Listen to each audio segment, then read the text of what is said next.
निफाड तालुक्यातील मौजे सुकेनेत आमदार दिलीप काका बनकर यांच्या हस्ते मौजे सुकेनेचे ग्रामपंचायत कार्यालयाचं उद्घाटन व विविध विकास कामांचं भूमिपूजन कार्यक्रम नुकताच संपन्न झाला। या कार्यक्रमाप्रसंगी भारतीय जनता पार्टीचे निफाड तालुक्याचे अध्यक्ष भागवत बाबा बोरस्ते, खासदार भारतीताई पवारांचे स्वीय सहाय्यक उमेश काळे, महंत मनोहर शास्त्री, एमव्हीपीचे उपसभापती डी.बी. अण्णा मोगल, राजेंद्र अण्णा ढोकळे, मौजे सुकेनेचे सरपंच चव्हाण ताई, उपसरपंच सचिन भाऊ मोगल, काँग्रेसचे तालुकाध्यक्ष बाबूराव जाधव, विविध अधिकारी व पदाधिकारी या सर्वांचा यावेळी मान सन्मान करण्यात आला। मौजे सुकेनेतील ग्रामस्थ यावेळी उपस्थित होते। मौजे सुकेनेतील विविध विकास कामांचं उद्घाटन यावेळी करण्यात आलं। यामध्ये मौजे सुकेनेत आमदार साहेबांनी भरपूर निधी दिल्याबद्दल सचिन भाऊ मोगल यांनी आभार मानले, परंतु सर्वात महत्त्वाचा मुद्दा गाजला तो म्हणजे तालुक्यातील विविध विषयांवर। बरोबर आपण त्या ठिकाणी राहिले पाहिजे। निवडणूक झाल्यानंतर ग्रामपंचायत असेल, सोसायटी असेल, जिल्हा परिषद, पंचायत समिती, विधानसभा, लोकसभा त्या ठिकाणी सर्वांनी बरोबर आलं पाहिजे। आता भागवत बाबांनी सुद्धा या ठिकाणी सांगत असताना बाबा काही गोष्टी झाल्यात, मामांनी पण काही गोष्टीला या ठिकाणी स्पर्श केला, परंतु ज्या गोष्टी हातात आहे मामा त्या गोष्टी आपण केल्या पाहिजे। मराठा आरक्षणाच्या बाबतीत तर सर्वांचीच त्या ठिकाणी इच्छा आहे, राज्य सरकारची प्रामाणिकपणे इच्छा आहे। मुख्यमंत्र्यांनी सांगितलं, उपमुख्यमंत्र्यांनी सांगितलं, जरांगे पाटलांना पण सांगितलं, पण काही गोष्टी अडचणीची आहेत, हे नाकारून चालणार नाहीत। ज्या वेळेला पृथ्वीराज बाबा चव्हाण होते त्या टायमाला मराठा समाजाला आरक्षण दिलं, त्यावेळेला ते आरक्षण हायकोर्टामध्ये गेलं, त्या ठिकाणी टिकलं नाही। परत नंतर दुसऱ्या वेळेस देवेंद्र फडणवीस राज्याचे मुख्यमंत्री झाले, तेव्हा आरक्षण देण्याचा प्रयत्न केला, त्यावेळेस हायकोर्टात टिकलं पण सुप्रीम कोर्टात टिकलं नाही। दोन्ही वेळेस आरक्षण गेलेले आहेत। आणि तिसऱ्या वेळेला राज्याचे मुख्यमंत्री एकनाथ शिंदेंनी शब्द दिला, छत्रपती शिवाजी महाराजांची स्मरण करून शपथ घेऊन शब्द दिलेला आहे। आता अजितदादा असेल, देवेंद्र फडणवीस असेल, आमच्यासारखे छोटे मोठे कार्यकर्ते असतील, मला तर अरुण सालवांना एकच विनंती का या महाराष्ट्रामधल्या 288 आमदारांनी एकमुखी ठराव केलेला आहे। आरक्षण देण्याबद्दल कोणाच्याही मनात दुमत नाहीत, पण आरक्षण दिल्यानंतर ते आरक्षण टिकलं पाहिजे, हे सगळ्यात महत्वाची गोष्ट आहे। घाईमध्ये त्या ठिकाणी आरक्षण दिलं, परत एखादा माणूस हायकोर्टात गेला, सुप्रीम कोर्टात गेला तर उपयोग राहणार नाहीत। म्हणून साठी आपण जरांगे पाटलांना सुद्धा मी स्वतः त्यांना त्या ठिकाणी भेटून आलो। आता सुद्धा काल मुख्यमंत्री महोदयांनी सांगितलेले मराठाला समाजाला आरक्षण मिळालं पाहिजे, ही भूमिका तुमची काय सर्वांचीच आहे। पूर्वीच्या काळात आपल्याला आरक्षण देत होते, त्यावेळेस आपण आरक्षण घेतलं पण नाही, ही सुद्धा वस्तुस्थिती आहे। परंतु आता खऱ्या अर्थाने शेतकऱ्यांच्या मालाला भाव नाही, शेतकरी अडचणीत आला, त्यामुळे मराठा समाजाला आरक्षण याची गरज आहे। जे माणसं शेती करत असतील त्यांना त्या आरक्षणाची गरज आहे। आणि म्हणून आपण हाऊसमध्ये सुद्धा त्या ठिकाणी सांगितलं की आरक्षण किती गरजेचं आहे।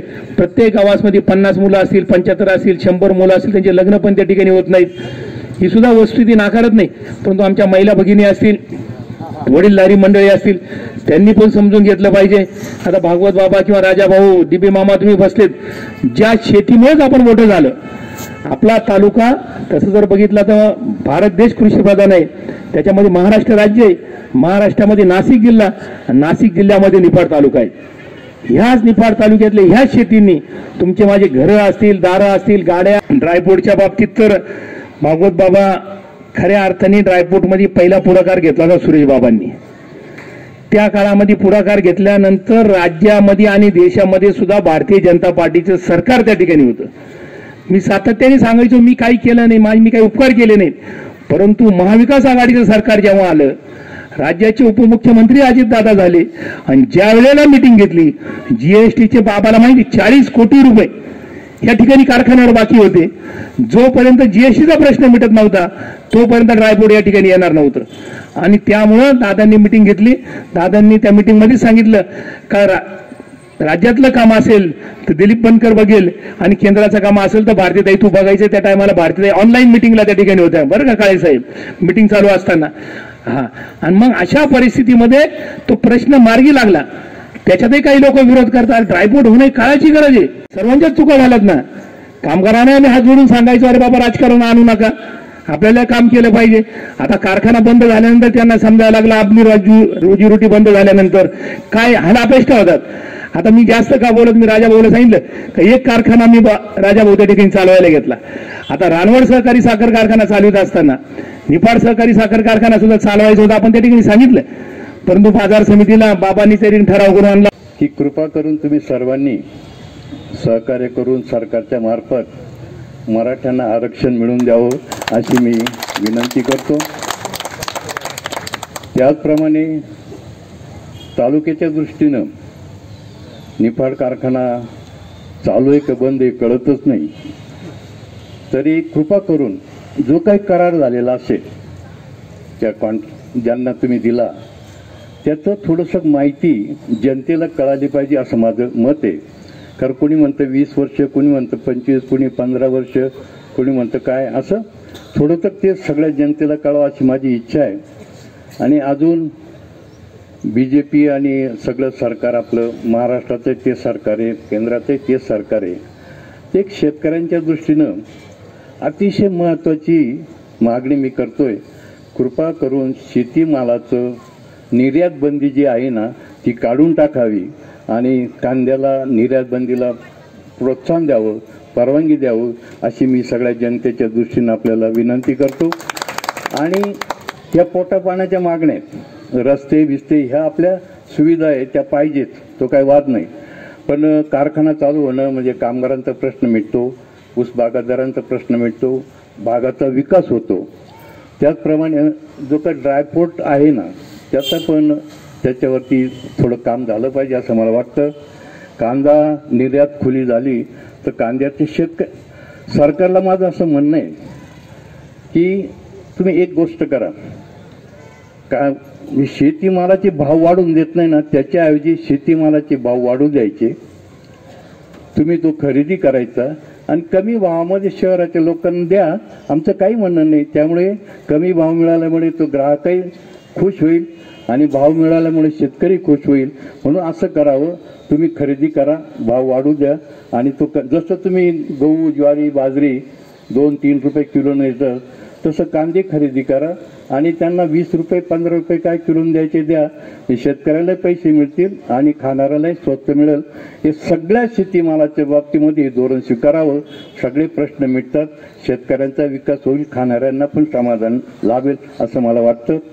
आणि आरक्षणाच्या बाबतीत सगळ्यांनी जर खूप प्रयत्न केले तर मला वाटतं 26 जानेवारीच्या आत कदाचित हे आरक्षण मिळेल अशी मी अपेक्षा व्यक्त करतो। कुणी घेतला हे माहिती नाही, काहीतरी डीबी कडलक वगैरे काहीतरी नाव लागतं ते बघा, तो प्रत्यक्ष मालक नाहीच आहे, त्याला मालक भलताच आहे। मध्ये बघितलं कंटेनरच्या कंटेनर भरून भंगार गेलं, माहिती घेतली जवळपास 20 कोटी रुपयाचं भंगार आतापर्यंतच्या काळापासून तर शेवटच्यापर्यंत गेलं। साधी गोष्ट नाहीये।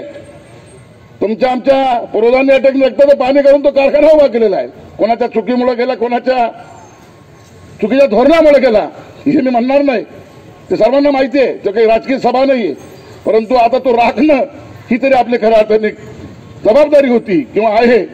आजही कुणीही बोलत नाही, आजही त्या ठिकाणी प्रत्यक्ष गेलेलं आहे। आता त्या कारखान्यामध्ये माझ्या माहितीप्रमाणे काही राहिलेलं नाही, फक्त काडीपिडीसारखं खोकळमधल्या काड्या केव्हाच निघून गेलेला आहे। आता तो कारखाना कोणी घेतला तर तो चालू शकत नाही, एक स्वप्न आपलं त्या ठिकाणी भंगलं गेलेलं आहे आणि म्हणून त्याचा सुद्धा आपण गांभीर्याने विचार केला पाहिजे। मग कोणाला विचारलं जातं तर मोठमोठ्या लोकांची नावं समोर येतात, ती नावं ऐकल्यानंतर त्यांच्याविरुद्ध तक्रार सुद्धा तुम्ही करू शकत नाही, तक्रार केली तर तुमची दखल पण घेणार नाही अशी अवस्था या ठिकाणी झालेली आहे। निफाड सहकारी साखर कारखान्याच्या जवळपास किती कोटी भरायचे होते ते तर भरायचे राहिले जिल्हा बँकेला, फक्त 1-2 कोटी रुपये त्या ठिकाणी समर्थ माणसाने दिलेले यांना, 2 कोटीवर तो कारखाना काहीतरी 25 वर्षासाठी दिलाय असं कळतंय। आणि ड्रायपोर्ट झाला, ड्रायपोर्टचे पैसे जमा झाले आणि त्याच्यातून 70-80 कोटी रुपये जिल्हा मध्यवर्ती बँकेला ठिकाणी मिळालेले। एका बाजूला कारखान्याचे पैसे जर या ठिकाणी मिळाले असतील, 70-80 कोटी रुपयाचं कर्ज कमी झालं असेल तर मग या टर्म कंडिशन वाचत असताना त्याची मुदत सुद्धा कमी झाली पाहिजे। 25 वर्षाच्या काळासाठी दिला असेल तो निफाडकरांच्या घोर अन्याय आणि तो आम्ही कधीच सहन करणार नाही, यासाठी पुन्हा एकदा आपल्याला चळवळ उभी करावं लागणार आहे। परंतु आता परिस्थिती अशी झालेली आहे, मांजराजवळ घंटा माजायची कोणी, ज्यांनी खऱ्या अर्थाने सत्ता राबवल्या, सत्ता उभवल्या ते काही बोलायला तयार नाही आणि तुमच्या आमच्यासारखे सतत संघर्ष करीत राहिले, सतत आंदोलन करीत राहिले, सतत काहीतरी मागणीसाठी पुढे येत राहिले। आज त्यांनीच पुन्हा हे काम हाती घ्यायचं आणि त्यांनीच पुन्हा आज या ठिकाणी जायचं, हे जर केलं तर लोकांनी साथ त्या ठिकाणी निश्चितपणे मिळाली पाहिजे। ती साथ आणणं निधीच्या काळामध्ये आपल्याला करावं लागेल। राजकीय प्रश्न बाजूला ठेवून एक आपला कारखाना तो वाचवण्यासाठी आपल्याला गोष्टीला बाबा कुठेतरी वाचा फोडावं लागेल ती आपण निश्चितपणे फोडूया हीच अपेक्षा ठिकाणी व्यक्त करतो. आणि शेतीमालाच्या भावासाठी असेल किंवा कारखान्याच्या प्रश्नासाठी असेल या आरक्षणाच्या संदर्भात असेल काका आपण निश्चितपणे पाठपुरावा करा. सगळे तालुका तुमच्या पाठीमागे निश्चितपणे आहे, तो राहील याची ग्वाही मी सर्व माझ्या तालुक्याच्या वतीनं या ठिकाणी निश्चितपणे आज जे काम पाहतोय त्याच्यातून तुम्हाला देतो. आज या कामाचं उद्घाटन आपण केलं, विविध कामाचं आश्वासन या ठिकाणी दिलं, ते पूर्णत्वाला जातील अशी खात्री बाळगतो. आणि या निमित्ताने आमचाही मान सन्मान केला, आमचाही देखील आदर केला, त्याबद्दल सुकेनकरांना धन्यवाद देतो आणि थांबतो. जय हिंद, जय महाराष्ट्र. देश ठेवण्याचा कार्यक्रम जो आपण घेतलाय, बऱ्याच दिवसापासून प्रलंबित असलेली ग्रामपंचायत कार्यालयाची जी इमारत आहे, अनेक अडचणींना सामोरे जावं लागलं काका आम्हाला त्या गोष्टीला. राज्यातील सगळ्यात वेगळी अशी ग्रामपंचायत आहे. शासनाने आखून दिलेल्या प्लॅननुसार आपण बऱ्याच अधिकाऱ्यांच्या मदतीने या जागेअभावी, जागेची जी भौगोलिक परिस्थिती होती त्यानुसार ती ग्रामपंचायत कार्यालय बसणं अशक्य होतं. म्हणून आपण प्रस्ताव देऊन अधिकाऱ्यांच्या सहाय्याने त्याचा जो पोर्च जो दक्षिण दिशेला होता तो. नाशिक माझा न्यूजसाठी संपादक देविदास मोरे, निफाड.